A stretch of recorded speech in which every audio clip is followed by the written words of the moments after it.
So here with Tessa Virtue, Scott Moir, back on the ice. Not your first competition, but your first step back into getting closer to competing. How does it feel? How does it feel to be here? Well, we really do use this as a big simulation, kind of the start of our season. So it's exciting. We've worked quite hard this summer. As many of these athletes have, but it's a big step. So we're a little bit nervous, and it's funny. I don't know how many of these we've been to, but a lot. And you still get those butterflies and nerves having your material seen for the first time. So that's kind of where we're at. And you said you've been working hard this summer. What has it felt like to get back into that training mode? It's been great. I mean, bit of a shock to the system after being away for a couple of years, but that's also exactly what we wanted and what we were searching for. And we have such a great setup in Montreal, both on and off the ice with the skating school, and also we're working with B210 in the gym. And I think we're right on track for where we wanted to be at this point in the season. We love our new material, and every single day we're just learning so much, which is really exciting. So B210, what is that?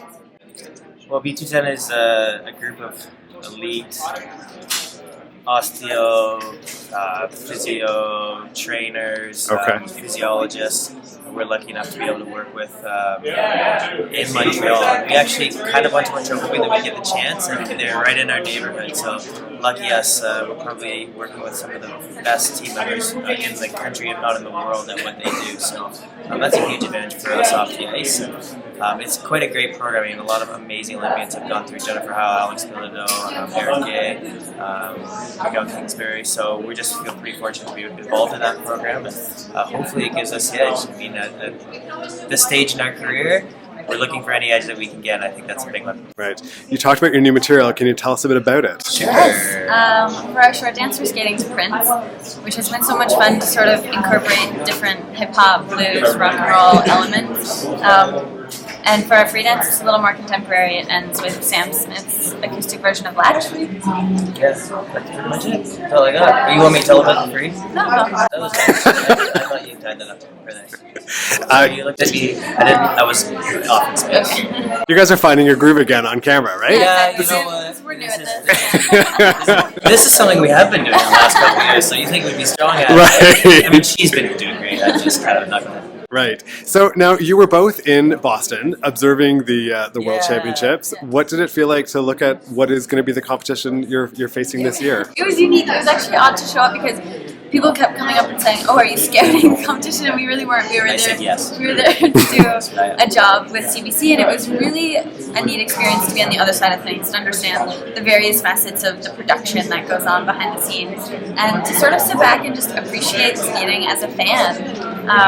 And so, of course, we knew watching that we would have a lot of work to do because there have been such great strides made in the ice dancing world in the last couple of years, and such a deep field. So it was inspirational for sure, but if anything, we were just in awe of the competition. Mm-hmm.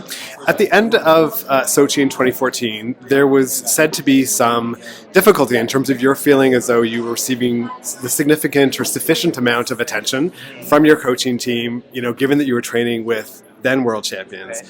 You've now joined a camp with world champions. So can you, how has it been? What are your impressions this summer? And do you think that you're going to get, the sort of the coaching and support that you need and that your talent deserves? Our approach hasn't really changed. I mean, we always felt like we benefited from the situation of competing and training with Meryl and Charlie. And, we pushed each other for 9 long years. And, that kind of took us to the elite in the world. So we're pretty happy with that. We felt like our training environment was a bit stale at the end, and we're looking for something new if we were going to continue. So that was what it was more about for moving to Montreal. And kind of jumping right back in with the French, we see it as an advantage. We've been really, really surprised. Not surprised, but I guess surprised is the word. They're just so mature beyond their years, and they're such great people. And watching them skate is pure joy, honestly. So we feel lucky to be just in their energy all the time. So we're going to use this as an advantage as well. And also we hope to maintain this positive atmosphere. We're at a different point in our career, and we want to be able to bring people up and hopefully rise up together. Mm-hmm. And last question, is Montreal feeling like home?